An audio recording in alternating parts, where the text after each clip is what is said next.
Myself, Dr. M.L. Sharma, Associate Professor, भगवान Parshuram college Kurukshetra. आज का विषय है sources of history of Haryana. इस विषय के अंतर्गत हरियाणा इतिहास के विभिन्न स्रोतों का वर्णन किया जाएगा।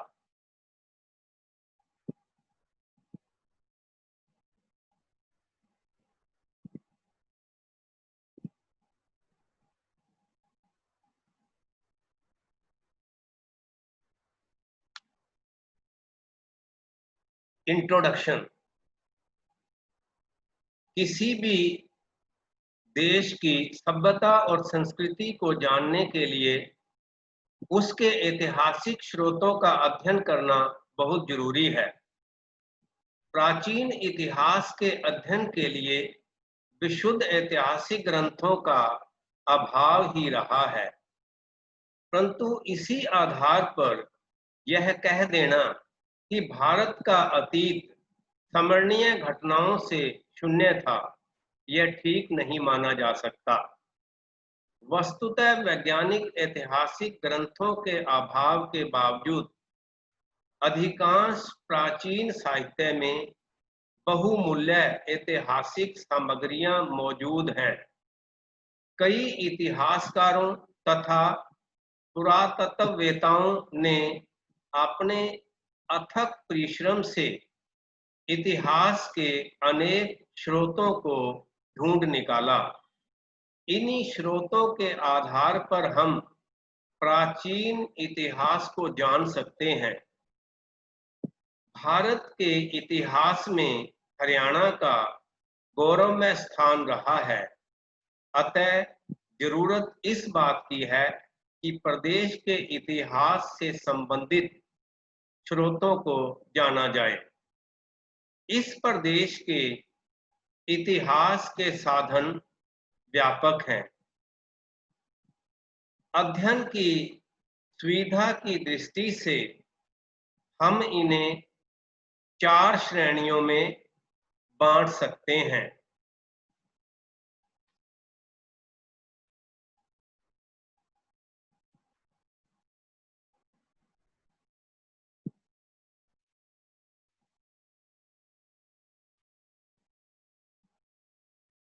लिटरेरी सोर्सेस, साहित्यिक सामग्री।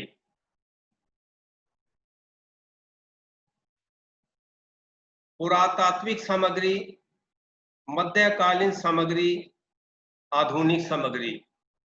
ये 4 प्रकार या 4 श्रेणियों की सामग्री हरियाणा इतिहास से संबंधित हमें उपलब्ध है। लिटरेरी सोर्सेज, साहित्यिक सामग्री। इतिहास के निर्माण में साहित्यिक ग्रंथों का महत्वपूर्ण स्थान है। हरियाणा इतिहास के निर्माण में साहित्यिक ग्रंथों का महत्वपूर्ण स्थान है। हरियाणा इतिहास पर प्रकाश डालने वाली सामग्री को हम 7 श्रेणियों में विभक्त कर सकते हैं। वैदिक साहित्य, जिसमें वेद, ऋग्वेद, सामवेद, अथर्ववेद, यजुर्वेद,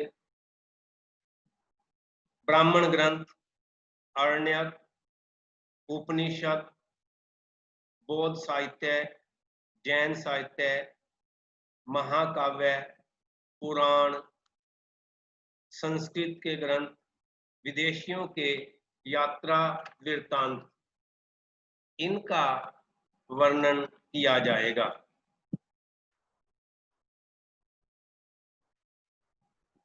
वैदिक लिटरेचर, वैदिक साहित्य। वैदिक धर्म की पुस्तकों में प्राचीन भारत का विस्तृत उल्लेख मिलता है। भारतीय संस्कृति और सभ्यता को हिंदुओं अथवा आर्यों का सबसे महत्वपूर्ण देन वैदिक साहित्य थी। अधिकांश वैदिक साहित्य, जिसमें वेद, ब्राह्मण, उपनिषद, अरण्यक आदि की रचना हरियाणा प्रदेश में हुई थी। वेद शब्द की उत्पत्ति विद अर्थात जानना से हुई है, जिसका तात्पर्य ज्ञान से है। प्रारंभ में वेद एक पीढ़ी से दूसरी पीढ़ी तक मौखिक रूप से बोलकर याद कराए गए और इसलिए सुनकर ग्रहण करने के कारण इन्हें श्रुति भी कहा जाता है। वेदों को आर्यों के ज्ञान का भंडार कहा जाता है। वेद 4 हैं: ऋग्वेद, सामवेद, यजुर्वेद, अथर्ववेद। ऋग्वेद आर्यों का सबसे प्राचीन और महत्वपूर्ण ग्रंथ है। इसकी रचना इस प्रदेश में हुई। यह विश्व का सबसे प्राचीन ग्रंथ है। ऋग्वेद में 1028 सूक्त हैं। प्रत्येक सूक्त में कई मंत्र हैं। मंत्रों की कुल संख्या 10,552 है। इन्हें 10 मंडलों अध्यायों में बांटा गया है। ऋग्वेद में सबसे अधिक 250 मंत्र इंद्र देवता की प्रशंसा के लिए दिए गए हैं।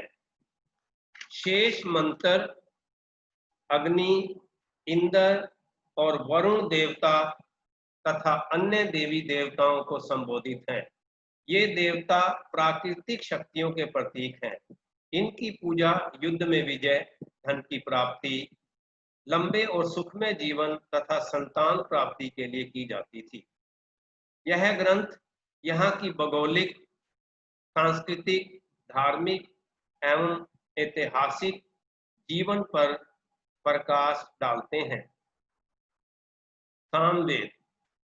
साम शब्द का अर्थ है मधुर गान। इस वेद को मधुर गीतों का संग्रह माना जाता है। इन मंत्रों को यज्ञों के समय पुरोहित सुर और ताल सहित गाते थे। इसमें 1603 गीत हैं। अधिकांश ऋग्वेद से लिए गए हैं। यह वेद संगीत कला का स्रोत है। यजुर्वेद। इसमें यज्ञों के समय पढ़े जाने वाले मंत्र दिए गए हैं। इसमें 2086 मंत्र हैं, जो 40 अध्यायों में विभक्त हैं। यह बलि की विधियों तथा देवी शक्तियों को प्राप्त करने के साधनों की जानकारी देता है। इस वेद से हमें आर्यों के सामाजिक जीवन की जानकारी मिलती है। अथर्ववेद। इसमें 731 सूक्त तथा 600 मंत्र हैं। यह 20 मंडलों अध्यायों में विभाजित है। इसमें जादू टोनों, बीमारियों के बचाव तथा औषधियों का वर्णन है। चारों वेदों से जनजीवन से संबंधित बहुत सी बातों का पता चलता है। इसके अतिरिक्त ब्राह्मण, उपनिषद तथा अरण्यक आदि से भी हरियाणा विषयक बहुत सी सामग्री मिलती है। ब्राह्मण ग्रंथ। इनकी रचना वेदों के बाद हुई। ये ग्रंथ वेदों की सरल व्याख्या करने के लिए बनाए गए, ताकि सामान्य जन उनका अर्थ समझ सकें। प्रत्येक वेद के अलग अलग ब्राह्मण हैं। इनसे तत्कालीन इतिहास की जानकारी मिलती है। शतपथ नामक ब्राह्मण ग्रंथ से पता चलता है कि इस प्रदेश पर पूर्वों का शासन स्थापित था, उन्होंने स्वयं के नाम पर कुरुक्षेत्र की स्थापना की। अरण्यक। अरण्यक का शाब्दिक अर्थ है वन। इनकी रचना ऋषियों तथा उनके शिष्यों द्वारा वनों में बैठकर की गई। इनमें ऐतरेय, कौस्तुकी, तैत्तिरीय और बृहद अरण्यक सबसे महत्वपूर्ण है। इनसे यज्ञ के अतिरिक्त चिंतन के बारे में अधिक महत्व दिया गया है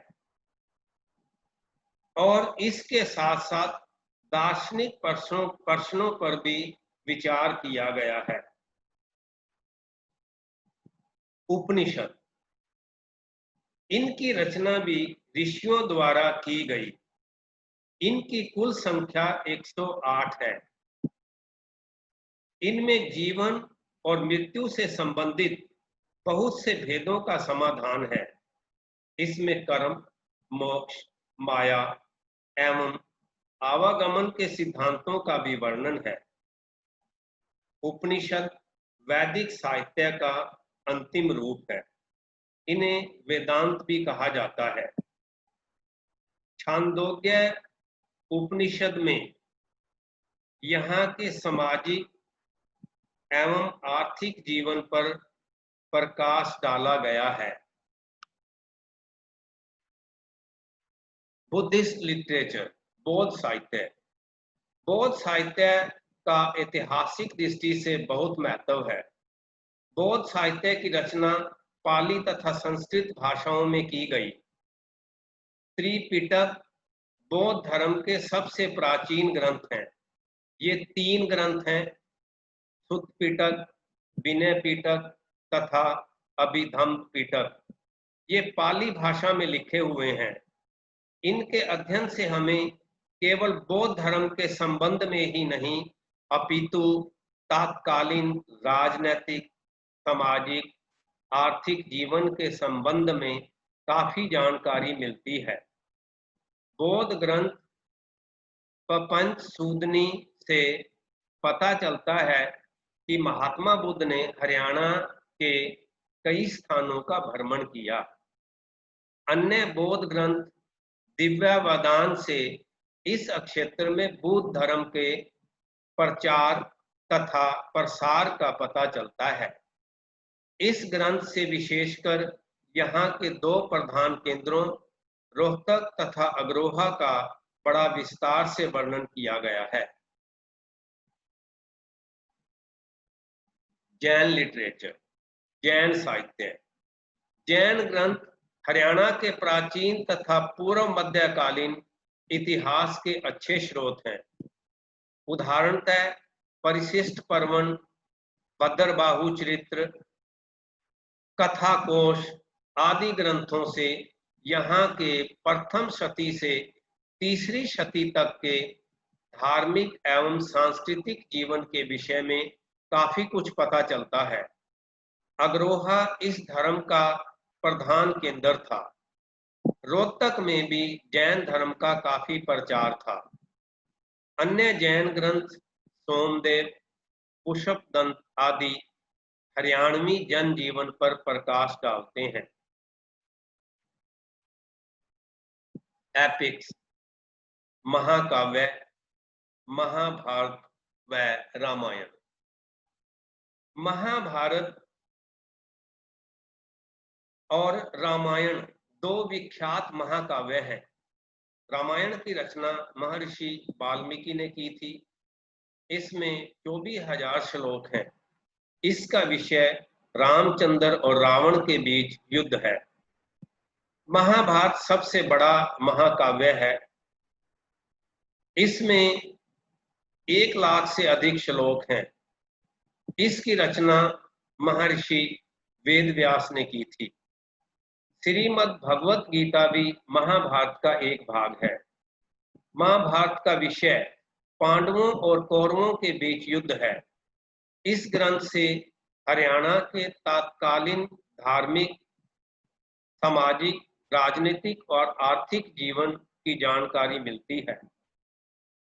महाभारत आरण्यक पर्व में पवित्र तीर्थ स्थानों और उनके महत्व का भी पता चलता है। जैसे श्लोक संख्या 11, छालुकुनी, आधुनिक नाम सालवन, जिला करनाल। श्लोक संख्या 12, सर्प देवी सफीदों, जिला जींद।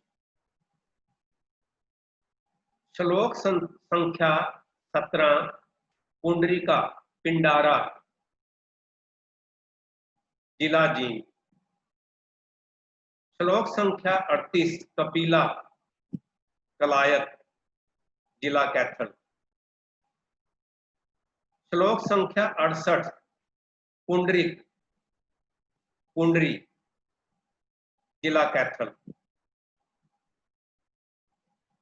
श्लोक संख्या 122, पृथुदक, पेवा, जिला कैथल। श्लोक संख्या 155, स्थानुवत, थानेसर, जिला कुरुक्षेत्र।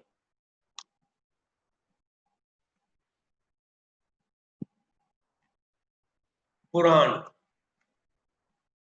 पुराणों की संख्या 18 है। इनकी भाषा संस्कृत है। पुराणों में हमें वामन पुराण, वायु पुराण, विष्णु पुराण, मत्स्य पुराण और भगवत पुराण बहुत विख्यात हैं।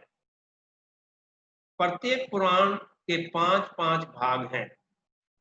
ऐतिहासिक दृष्टि से पुराणों का 5वां भाग सबसे महत्वपूर्ण है। वामन पुराण इस क्षेत्र के महत्व को बखानता हुआ थकता ही नहीं। पुराणों से धार्मिक, सांस्कृतिक, भौगोलिक सामग्री खूब मिलती है। पुराणों में कुछ गंभीर दोष भी हैं। इनमें ऐतिहासिक घटनाओं के साथ काल्पनिक कथाओं का मिश्रण इस प्रकार कर दिया गया है कि दोनों को अलग करना अत्यंत कठिन है। अनेक पौराणिक बातें परस्पर मेल नहीं खाती, अतः इतिहासकारों को अन्य साक्ष्यों से सहारा लेकर पुराणों की सामग्री उपयोग करनी चाहिए। संस्कृत लिटरेचर, संस्कृत ग्रंथ। ये ग्रंथ हमारे इतिहास के बहुमूल्य स्रोत हैं, जिनका विवरण इस प्रकार है। अष्टाध्यायी और महाभाष्य। अष्टाध्यायी का लेखक पाणिनि और महाभाष्य का लेखक पतंजलि था। ये दोनों ग्रंथ प्राचीन इतिहास के विख्यात व्याकरण के ग्रंथ हैं। ये हमें तत्कालीन समाज की आर्थिक, सामाजिक और धार्मिक दशा के बारे में जानकारी प्रदान करते हैं। रत्नावली, प्रियदर्शिका तथा नागानंद, ये तीनों विख्यात नाटक हर्षवर्धन द्वारा लिखित हैं। इनसे 7वीं शताब्दी के इतिहास की जानकारी मिलती है। हर्षचरित, यह बाणभट्ट द्वारा लिखित उत्तम ग्रंथ है, जो हर्ष के दरबार, उसकी सामाजिक, धार्मिक अवस्था का बोध कराता है। राजतरंगिणी, इसकी रचना 12वीं शताब्दी में कलहन ने की थी। यह इतिहास की कई पहेलियां सुलझाने में हमारी मदद करती है। रतन परीक्षा, इसकी रचना 13वीं शताब्दी में ठाकुर फेरू, गांव कनाना, जिला भिवानी नामक विद्वान ने की। उनके द्वारा लिखित 7 ग्रंथ हैं, जो हमारे इतिहास के बहुमूल्य स्रोत हैं। डिस्क्रिप्शन ऑफ फॉरेन ट्रैवलर्स, विदेशियों के यात्रा विवरण। प्राचीन काल से ही भारत में विदेशी यात्रियों का आना जाना बना रहा। इन यात्रियों ने जो कुछ अपनी आंखों से देखा अथवा जो अनुभव किया, उसके आधार पर अपने यात्रा विवरण अथवा लेख लिखे। अनेक विद्वानों जैसे यूनानी, रोमन, तिब्बती तथा मुसलमानों ने भारत की यात्रा की। कुछ चीनी यात्री जैसे फाहियान, ह्यून सांग यहाँ आए। ह्यून सांग हर्षवर्धन के शासन काल में आया। 8 वर्षों तक हर्ष के दरबार में रहा। कुछ वर्ष अन्य स्थानों पर व्यतीत किए।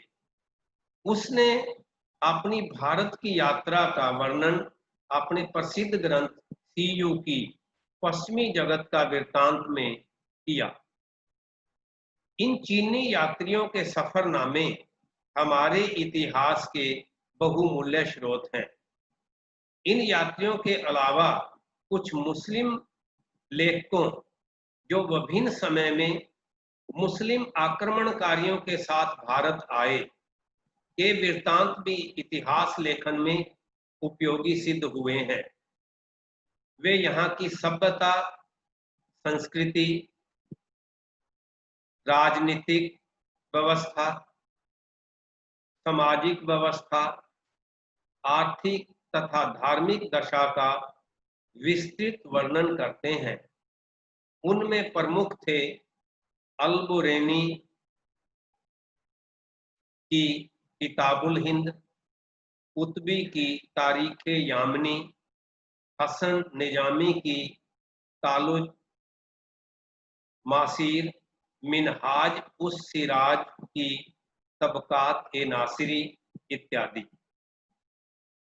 ऊपर वर्णित स्रोतों से हरियाणा विषयक सामग्री, विशेषकर यहाँ के नगरों का वर्णन काफी मूल्यवान है। आर्कियोलॉजिकल सोर्सेस, पुरातात्विक सामग्री। हरियाणा के प्राचीन इतिहास को जानने में पुरातात्विक सामग्री का विशेष महत्व है। सुग अंबाला, मिताथल हिसार, सीसवाल हिसार, दौलतपुर कुरुक्षेत्र, राजा कर्ण का किला, थानेसर कुरुक्षेत्र, दौलतपुर कुरुक्षेत्र, मिर्जापुर कुरुक्षेत्र, बालू जीन, बनावली इत्यादि की खुदाइयों तथा दूसरे कई स्थानों के सर्वेक्षणों से हमें काफी बहुमूल्य पुरातात्विक सामग्री मिली है। इस सामग्री को हम सुविधा अनुसार 5 श्रेणियों में बांट सकते हैं।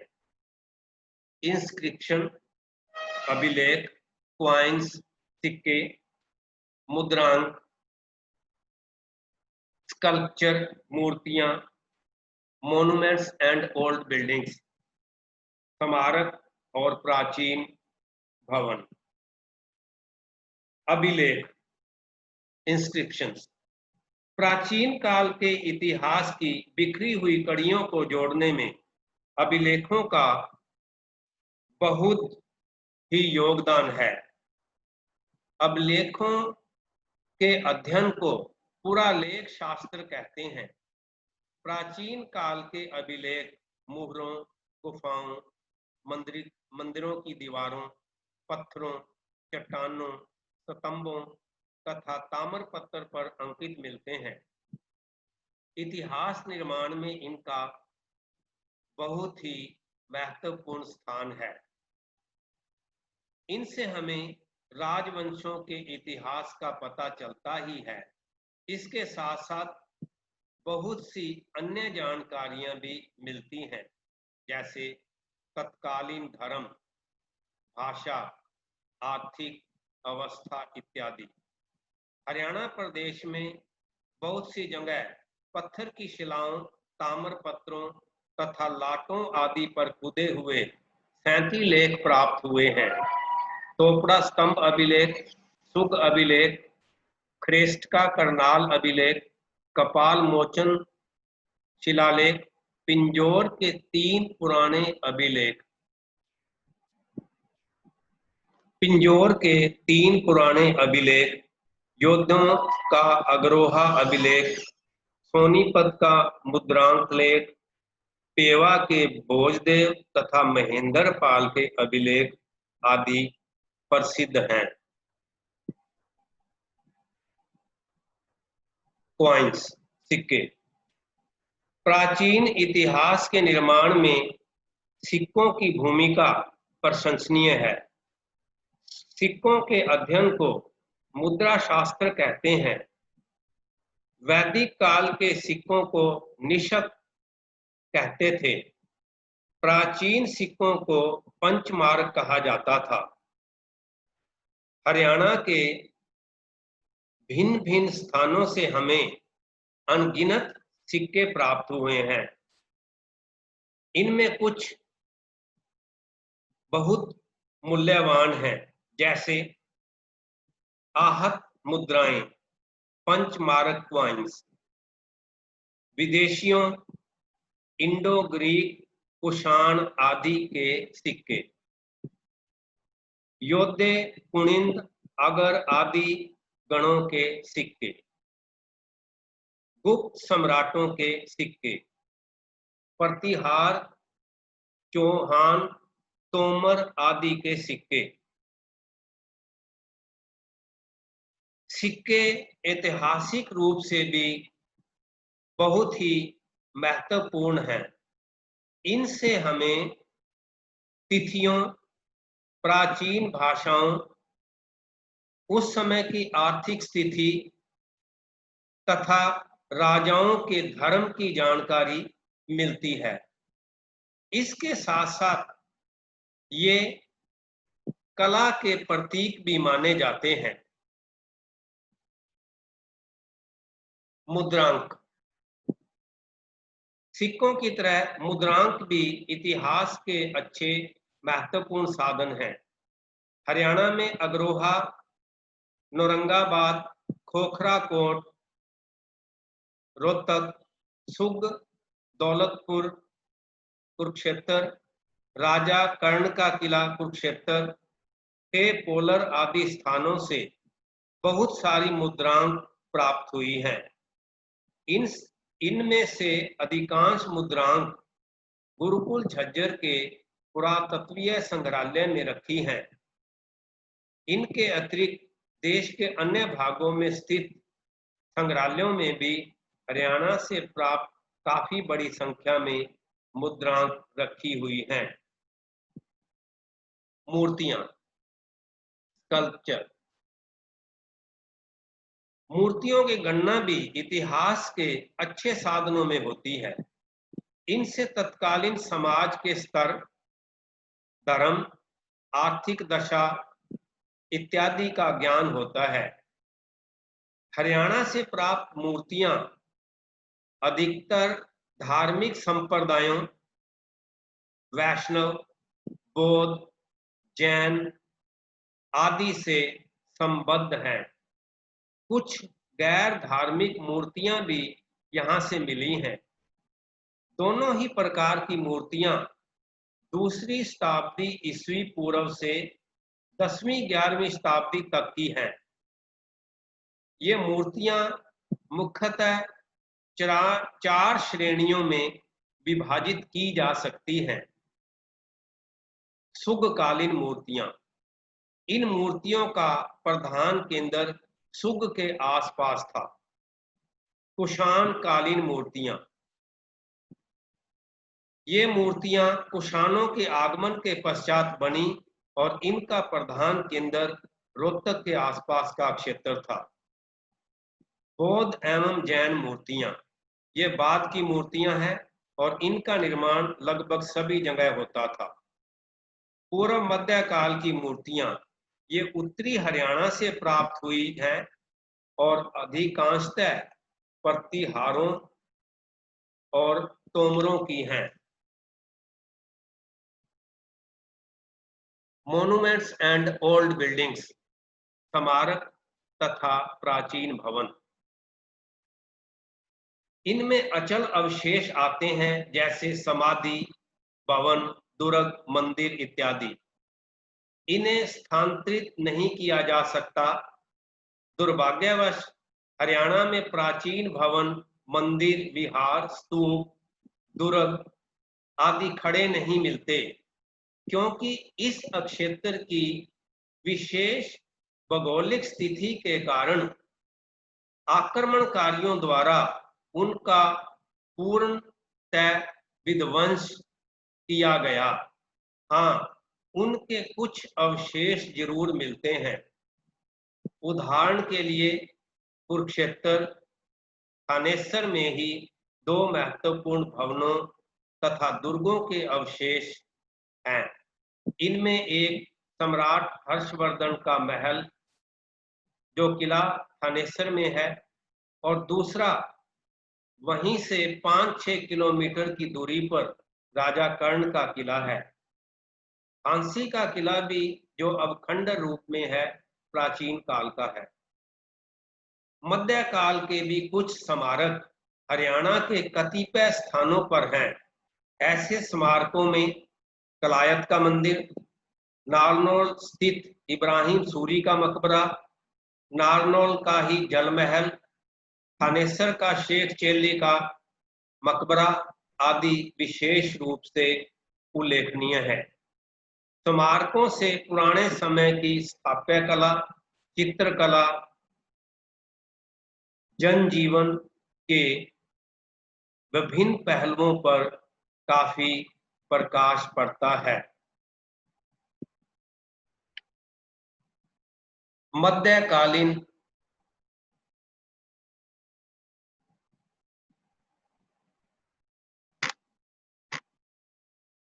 मेडिवल लिटरेचर, मध्यकालीन ग्रंथ। हरियाणा लगभग सन 1206 से लेकर 1803 तक मुस्लिम प्रभाव के नीचे रहा। शासकों के वंशानुसार 1206 से लेकर 1526 तक के काल को हम सल्तनत काल एवं शेष को मुगल काल कहते हैं। इस समस्त काल में मुस्लिम शासक कभी लाहौर से, कभी दिल्ली से इस अक्षेत्र का प्रशासन चलाते रहे। इन शासकों के काल में बहुत सी पुस्तकें लिखी गई। उनसे हमें इतिहास संबंधी बहुत ही सामग्री मिलती है। ये ग्रंथ हमें तत्कालीन राजनीतिक, सामाजिक, धार्मिक एवं आर्थिक दशा की जानकारी प्रदान करती हैं। लेकिन एक बात ध्यान रखने योग्य है, इन ग्रंथों में आका, सुल्तान अथवा बादशाह के हर कार्य को बढ़ा चढ़ाकर लिखा गया है। इनकी सामग्री का उपयोग बड़ी सावधानी से करना चाहिए। उस समय के लिखे प्रसिद्ध ग्रंथ हैं जैसे अल-बुरैनी की किताबुल हिंद, मिनहाज की तबकाते नासिरी, जियाउद्दीन बर्नी की तारीखे फिरोज शाही, अफीफ की तारीखे फिरोज शाही, अब्दुल्ला की तारीखे दाऊदी, बाबर की आत्मकथा तुजूके बाबरी, अब्बुल फजल का अकबरनामा, जहांगीर का जहांगीरनामा, निजामुद्दीन की तबकाते अकबरी, मुस्तैदी खां की मासीरे आलमगीरी, फरिश्ता की तारीखे फिरिश्ता। इन ग्रंथों में हरियाणा के इतिहास से संबंधी काफी सामग्री मिलती है। मॉडर्न लिटरेचर, आधुनिक ग्रंथ। इसमें 3 तरह के साधनों का वर्णन किया जाएगा। आर्काइवल रिकॉर्ड, अभिलेखागारीय सामग्री, पुस्तकें, समाचार पत्र, पत्रिकाएं इत्यादि। आर्काइवल रिकॉर्ड, अभिलेखागारीय सामग्री। अभिलेखागार आर्काइव सरकारी रिकॉर्डों को सुरक्षित रखने वाले संस्थान को कहते हैं। हर देश का अपना अभिलेखागार होता है, जहां एक निश्चित अवधि के बाद सरकार के सब विभागों के कागजात सुरक्षित रखे जाते हैं। भारत में भी दिल्ली में राष्ट्रीय अभिलेखागार नेशनल आर्काइव्स ऑफ इंडिया है, जहां कंपनी युग से आज तक के सब सरकारी रिकॉर्ड रखे हैं। राष्ट्रीय अभिलेखागार में हरियाणा विषयक बहुत सारे रिकॉर्ड उपलब्ध हैं। केंद्र की तरह ही भारत के प्रत्येक प्रदेश में भी वहां के सरकारी रिकॉर्डों को सुरक्षित रखने के लिए प्रादेशिक अभिलेखागार हैं। हरियाणा संबंधी प्रांतीय स्तर के सन 1947 से पूर्व के अधिकतर पंजाब रिकॉर्ड रूम लाहौर पाकिस्तान में रिकॉर्ड रह गए हैं, जबकि अन्य रिकॉर्ड हरियाणा प्रादेशिक अभिलेखागार पंचकूला में रखे हुए हैं। अभिलेखागारों में सरकारी दस्तावेजों के अतिरिक्त बड़े लोगों के कागज पत्तर प्राइवेट पेपर्स भी सुरक्षित रखे हुए हैं। अभिलेखागारीय सामग्री हरियाणा के आधुनिक इतिहास का सबसे महत्वपूर्ण साधन है। न्यूज़पेपर एंड मैगजीन्स, समाचार पत्र पत्रिकाएं इत्यादि। समाचार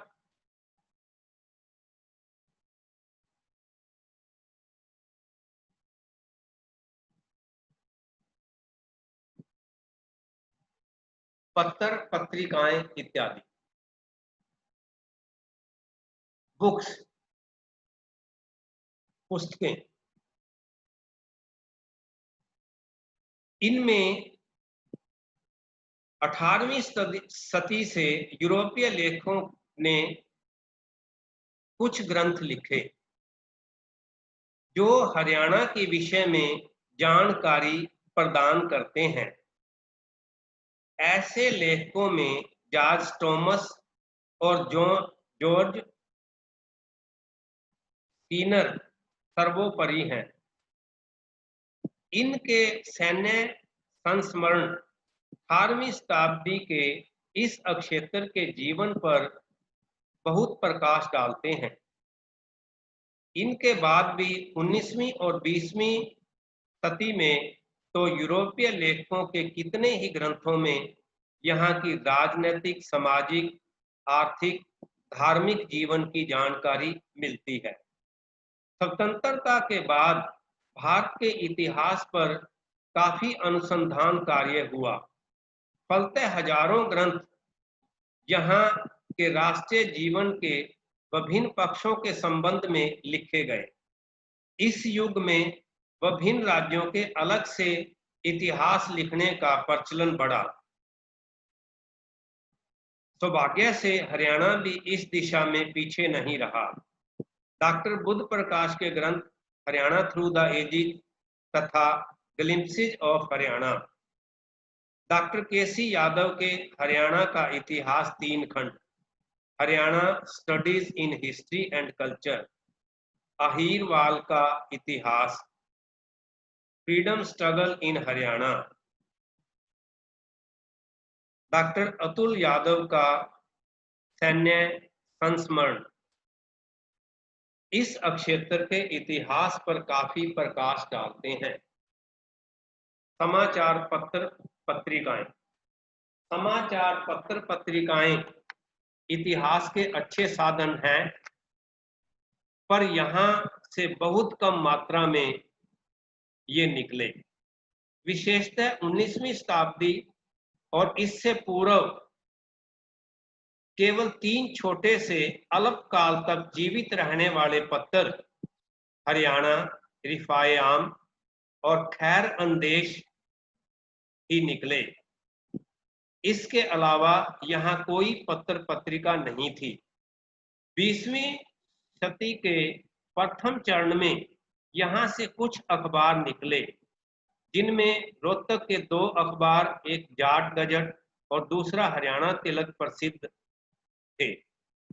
हरियाणा के इतिहास के ये बहुमूल्य स्रोत हैं। इसके अतिरिक्त पंजाब प्रांत से निकलने वाले कई अखबारों में यहाँ की कुछ खबरें छपती थी, जैसे Tribune, Civil and Military Gazette, Urdu के पत्र प्रताप, मिलाप, पैसा, एहसान, जमींदार इत्यादि। हरियाणा विषयक पत्रिकाओं में सबसे महत्वपूर्ण 2 पत्रिकाएं हैं, हरियाणा शोध पत्रिका और जर्नल ऑफ हरियाणा स्टडीज। प्रथम पत्रिका 1966-67 में रेवाड़ी से निकलती थी। इसके कुल 4 अंक ही निकले, पर इसमें हरियाणा के इतिहास और संस्कृति पर बहुत सारी सामग्री है। दूसरी पत्रिका कुरुक्षेत्र विश्वविद्यालय से 1969 से निकल रही है। इसके प्रत्येक अंक में हरियाणा के इतिहास, भाषा, संस्कृति तथा अन्य विषयों पर शोधपूर्ण लेख छपे हैं। Thank you.